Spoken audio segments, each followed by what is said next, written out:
Hello there, I'm Allison Kurak, owner of Stitch Real Estate Transaction Coordination Company, and I am here today with a video about 6 tips to make your TC business more agent friendly. I was inspired to make this video because I feel really passionate about making the experience for our agents, our clients, as friendly as possible. I strongly believe that the client, which is the agent in our case, is always right, and that it's important that as a service provider, even though we work more as a team with our agents than maybe other types of service providers do, that we're making sure we're keeping them happy, we're making things more streamlined, and we're working together as a team, because that provides the best agent-client experience, and that continues to help your business grow, get you referrals, and continue to help you achieve your goals. So I found a few ways, 6 to be exact, that you can help make your business more agent friendly. And this is also important because as a TC, you have a really different mindset and maybe personality type than an agent. I've done both. I clearly wasn't that cut out for the agent life, and I thrive much more as a TC. So I know that it's different personality types and you do things differently, you think differently and handle things differently. So if you're starting up a TC business, maybe you don't have real estate experience or you don't have it working with agents or being an agent, you've worked in some other type of role, then you may think, okay, I'm gonna set up everything perfectly organized, streamlined, this is exactly how it's gonna work. But in real estate, a lot of the times, things don't work that way. We can't have everything perfectly filled out or do the perfect order like we want to. So we should have our structures in place, but we should also be able to adapt because agents work differently than we do and the industry as a whole, each deal is a little different. So the first thing I recommend to make your TC business more agent customer friendly is to not have a complicated process to have them sign up to be your client. Right? So personally, I usually do a call with agents, 1 to 2 calls, right? So sometimes we have an intro call, kind of go over it, sell them on the services, answer any questions they have, things like that. Sometimes during that call, we will go overhead, if they're ready to get started, we'll go ahead and go over, what information I need from them, what they can expect, next steps, any deals they have upcoming that they want us to jump on. Sometimes I'll schedule that as a separate call later if they don't have, anything they really need help with right now and they just kind of wanted some information. But I will go over that regardless between 1 or 2 phone calls. I found this is really easy for the agents because they can do it while they're on the road or something. So maybe some people would think, oh, I'll do a Google Meet with them or a Zoom, which I think is great for establishing rapport. But a lot of the times agents are out on the road, and most of the time when I call them, they're driving or they're working on something else. And so being able to be flexible and do this over the phone, I think is a great way to make your business agent friendly from the start. Following up on that, I also have a customer agreement that I have them sign, but outside of that, I don't require them to fill out any type of new customer forms or anything where they'd have to sit down at the computer for a really long time and gather a bunch of information at once. I totally see how from the TC perspective, it's like, no, I made this perfect Google form. I just need all their information, all these different questions, some documents, etc. They fill it out once and I'll have everything I need. I get it from a TC perspective. I totally get it. But we're working with agents who we're supposed to kind of be taking the work off their plate. We don't want to make it hard for them to work with us, especially those first impressions of when you're first signing someone up to be your client. So when I'm on either that first or second onboarding call, I'm going over all the information I need. I've also worked to narrow this down to the bare minimum I need, right? There's some things that are nice fluff, maybe follow-up questions I'll have later, but I always figure out what's the bare minimum information I need from them that they can get me as quickly as possible. I'll tell them this on the phone. Sometimes we can go ahead and get the information right there, or maybe they'll check and follow up with me and send me a text or an email later or something with the information I needed. I found this is easier than sending them some long, complicated thing to fill out. Even if it's not complicated, agents are all over the place. They're all over the road, physically, mentally. They've got all kinds of stuff going on. So making it as simple as possible for them to get you the bare minimum information up front, I think helps make it more friendly, right? So don't make sure you get everything that you need, but figure out, what do I really need? If I'm asking a bunch of fluffy questions that I probably don't need at the beginning, are there things I can figure out over time, or are there things that I'll have maybe follow-up questions, but I need this to get started? I found that this works for me between 1 and 2 phone calls and maybe some text and email follow-up over the first couple days or week of working with someone. Then I can usually have everything I need and we're ready to go. You can try to make these forms. I've seen it before, I've done it before, and not had success with it. So I would recommend saving yourself the time. Look at what you've created or what you've been thinking about and figure out, okay, what information do I really need and what's the easiest way I can get this from the client? So maybe a quick phone call, maybe you send them an email and you say, when you have time, I'm missing XYZ, something like that. But not making it difficult for them to work with you. They should expect to have to provide some information and commit a little bit of time up front to give you things. So that's completely, standard, and they should expect that. But I've just seen some like super long forms or like complicated processes before. And so to me, it's like, let's sell them on it. Let's onboard them on a phone call. Let's send them the customer agreement, and then we'll be ready to go. This is also important because I feel like a lot of times agents come to me when they have something they need done like that day or the next day. Oh, I just got a new contract, something like that. So not making it a super long process, being able to jump in quickly is also important, because I always tell people you should sign up for a TC when you have a little bit more time to commit to it. But a lot of times, agents, they start drinking from a fire hose, having a bunch of deals going, and that's when they reach out to you. So it's important to realize they're probably already busy, and so we don't want to add too much more work to their plate. Okay, and the second tip is kind of a piggyback on that, which is making it easy for them to send in their contracts and their listings.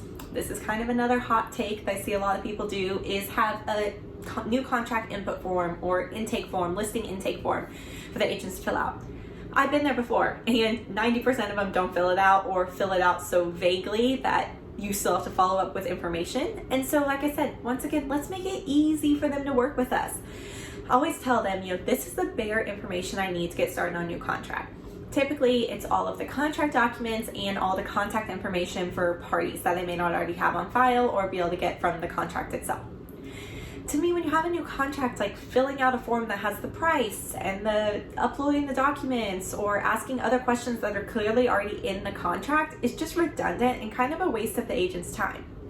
So I just tell the agents they're more than welcome to forward me an email with the contract documents or send everything over to me. And typically most of my agents will either have the parties CC'd on there, or they'll include a little blurb that has all the contact information, maybe anything else I need to be aware of if there's something specific, like buyer or seller is in another state or something else particular going on with the transaction I should be aware of. But just a little blurb on an email is usually pretty easy for the agents to send over, and I'm still getting all the information I need. Like I said, as a TC, I love being organized. I guess I would love it if they would fill out some perfect sheet and give me every ounce of information I would ever need, but they're out on the go. We're supposed to be taking things off their plate. Don't ask for too much information, especially if it's redundant. You may have a really simple form, but I always find it's really easy if I say, hey, if you have all the documents, in your dot loop, just say, hey, everything's in here, party information's in there if you want to go in and get started. Or if they can just share the documents with you from their e-signature or forward you stuff from another agent. So I always say whatever's easiest for you. Most of our clients will just forward us an email or send us an email with the documents and all the parties. Okay, flip side of this is the listing. So I do see a little bit more of a reasoning to have a listing input form, because listings have a lot more upfront information that you need that you may not be able to get from the listing agreement. What's really our timeline? Do we have photos? Is the property vacant? Have you put a lockbox on there? What about a sign? Things like that. So there is usually more upfront information with the listings.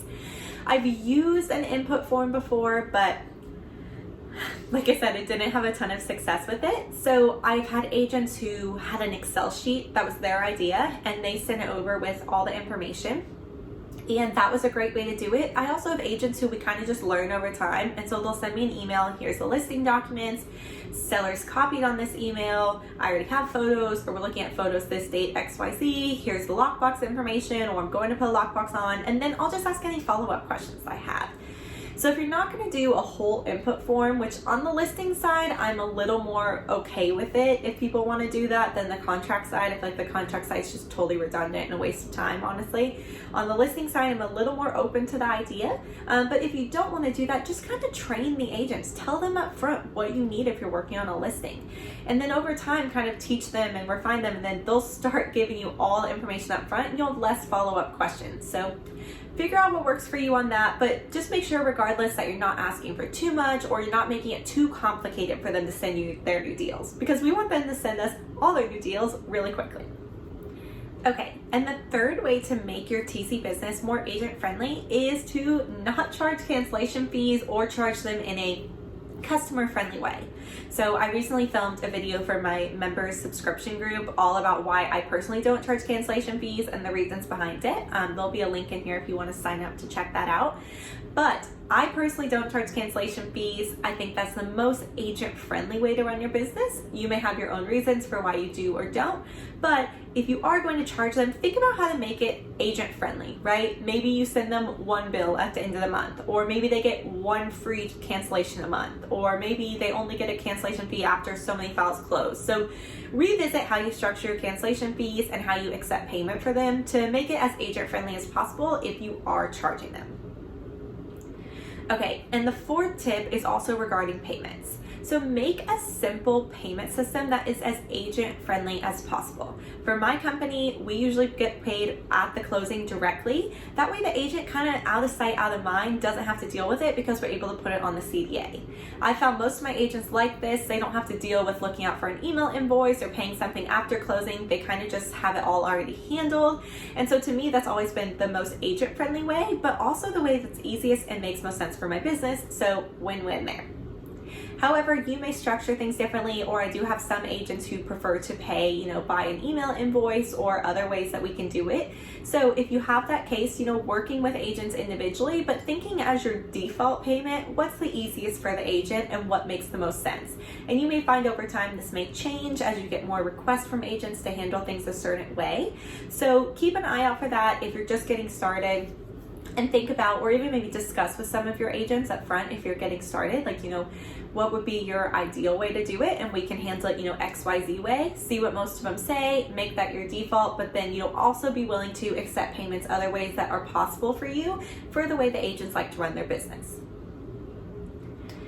Okay, and this is going to kind of take us into our fifth reason, which is tailoring our business to the agent's business. My company, Stitch Real Estate, our motto is perfectly tailored transactions because one, we tailor each deal to the particular deal itself. Each transaction is a little different. But two, and most importantly, is that we tailor our services to how the agents already like to work. Now, I'm not going to completely change my templates and my business system and the kind of tasks that we offer to do, but if there are small changes or tweaks we can make to help better integrate ourselves into how agents run their business, then that is something I would highly recommend to make your business more agent friendly. A couple examples of this. So I don't do any marketing type services.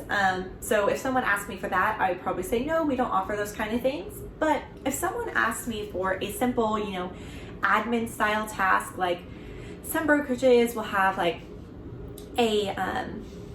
closing log that needs to be filled out, or maybe there's just one extra step that's not already on your checklist that needs to be taken, but it's an admin style task related to the particular transaction, and it's going to take me less than 5 or 10 minutes to keep an agent happy and make things easier for them. I am more than willing to take that off their plate.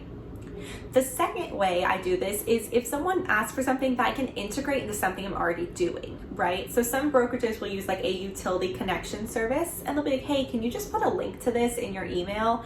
Or I already have this email template, so when you're reminded about the utilities, can you actually just use this one instead? Sure, I'm already doing it. I'll just make a new template to make the edits of how they like it. That is so simple, and there's no reason to be so rigid about how we're doing things as long as we're staying within our general scope of work. Another example of this, I send a thank you email out to the buyer or seller after the transaction closes, and I've had a couple agents ask me to put a review link in there to ask the clients to leave a review. Absolutely, I just had to update my email template once, add the review link in, save it for that particular agent, and boom, that's done. I was already doing that, but I'm tweaking it to how the agent likes to work and their preferences. So be open to changing your checklist or editing your checklist to an extent, right? Like I said, don't start doing things totally outside the scope of your work. Don't start doing big level admin tasks that aren't about particular transactions.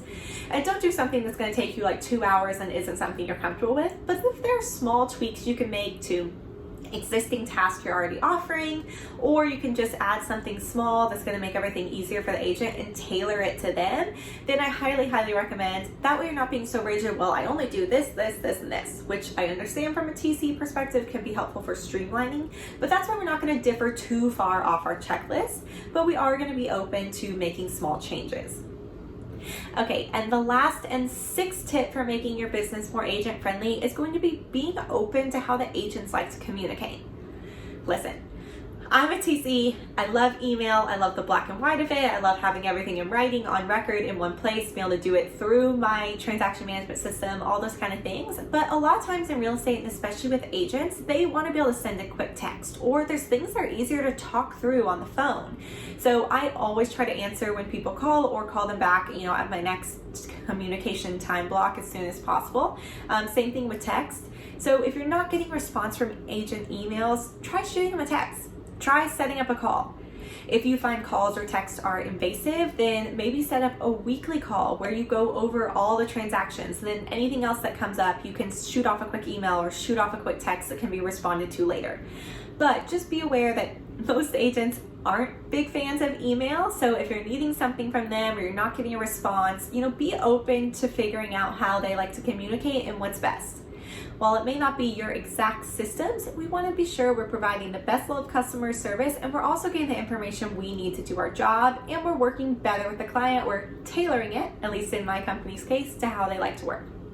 So those are my 6 tips to make your transaction coordinator business more agent friendly, more client friendly, hopefully help you get more clients, more client referrals, things like that, and just help you provide a better level of customer service, because we want to provide great customer service to our buyers and sellers and the vendors we're working with.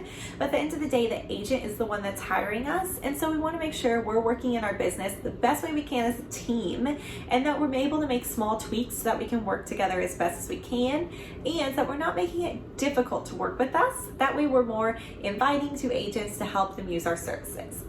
So I hope you found these 6 tips helpful today. If you do anything else in your business to make it a little more agent TC friendly, I would love to hear about it. Please drop a comment below. Any questions for me as well in the comments or video requests. I try to get to all of them as soon as possible. So thank you guys again for watching. If you enjoyed this video, please like and subscribe to my channel and leave a comment below. Thanks y'all. Have a great day.